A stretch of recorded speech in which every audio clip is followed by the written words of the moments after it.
Guys, welcome back to the kitchen. We're not cooking anything today, but we are taking care of some steel and polishing stuff that cuts things. So we're going to get right into this.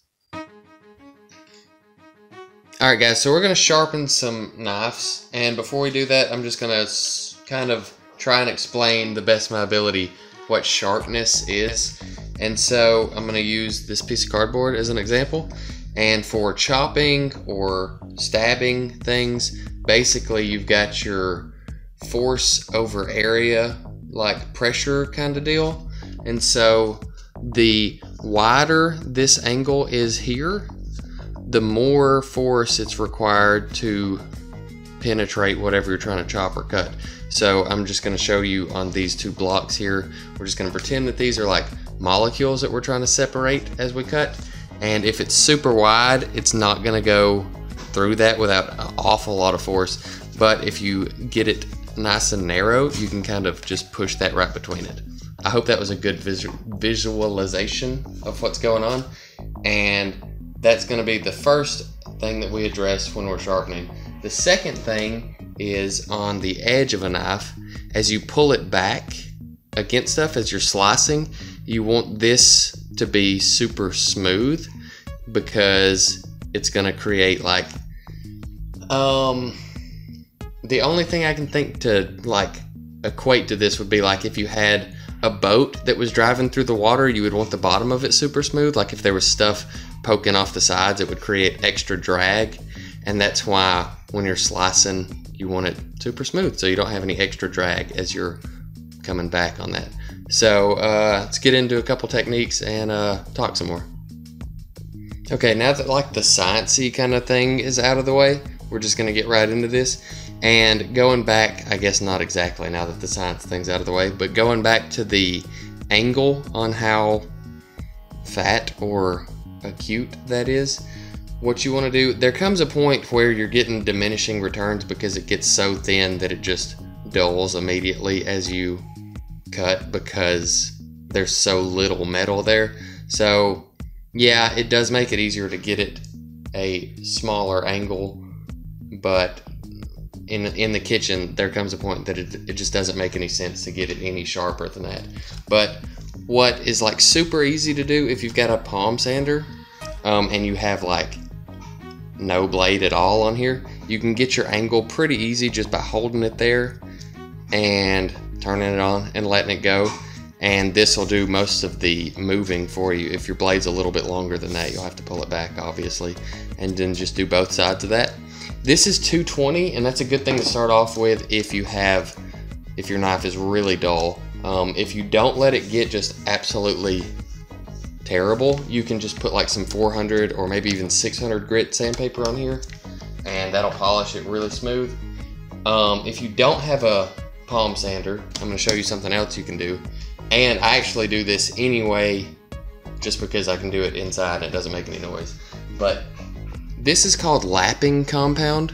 This is fine lapping compound, and it's actually an automotive thing, like intake and exhaust valves. It's like a grease that's got some little bitty fine silicates in there, and it basically turns into self-lubricating liquid sandpaper, I guess. But it's super fine. You can get that in coarse also.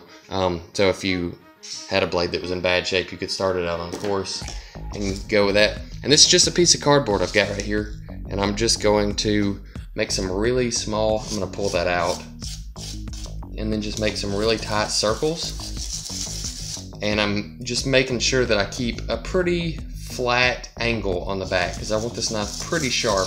It's not my fillet knife, so I don't want it that sharp. I don't have to have it that sharp, but I do want it sharp enough that I can slice meats and like root vegetables and stuff like that. I use this knife for. But we're just gonna go probably 30 seconds aside once we get all this spread out, and just make little bitty circles. And I will usually do this until, as I'm sharpening, until it starts kind of shaving the cardboard, because once it gets to that point, you really can't polish it here any further.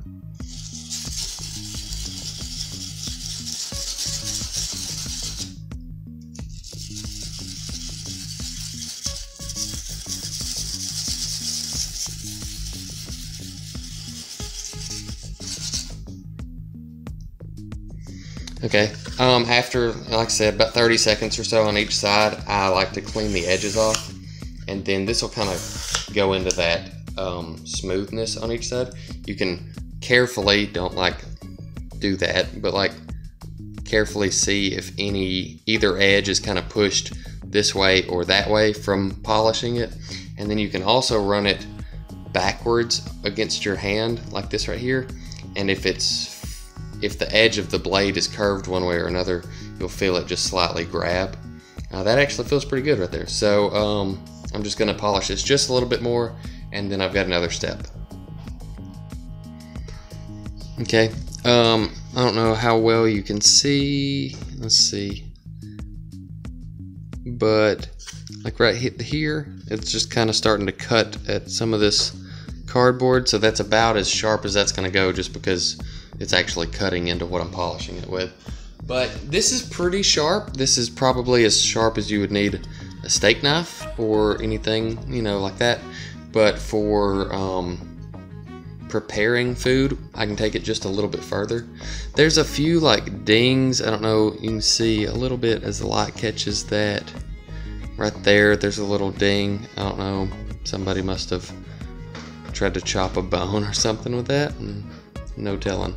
But for the most part, there's no burrs hanging off either edge, and like I said, it's pretty sharp. It's not quite where it would shave, I don't think. No, it's not quite shaving sharp, but we can get it there.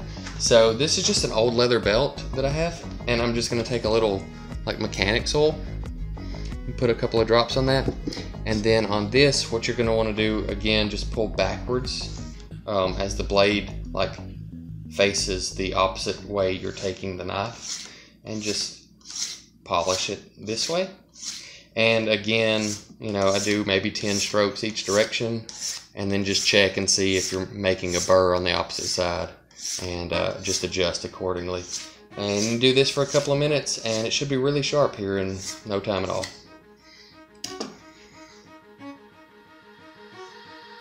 Alright, so I just spent maybe 5 minutes or so on this, and got this. I don't know how well that's going to show up in here, but it's almost like a mirror finish polish on the edge of that. Let's see if you can see coming this way.